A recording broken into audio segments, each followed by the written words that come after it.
البطاله نتاعنا حتى لو ما قدرناش نقضي عليها اليوم، نقضي عليها من على عامين ولا ان شاء الله.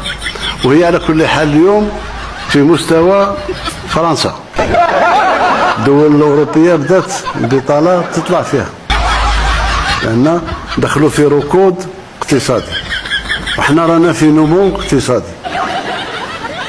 لان الفارق اللي كان بيناتنا هما صبحت دولة عجوز وحنا صبحنا دولة شابة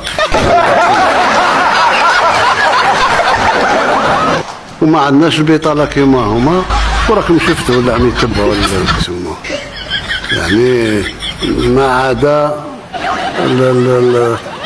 يشكروا في رواحهم وهذيك، ولكن العيشة تعيسة عندهم صعبة. عمرهم ولا كانوا يظنوا أن الجزائر أحسن دولة واستقرار وإمكانيات وجامعات تنشط و250 ألف جامعي يتخرجوا.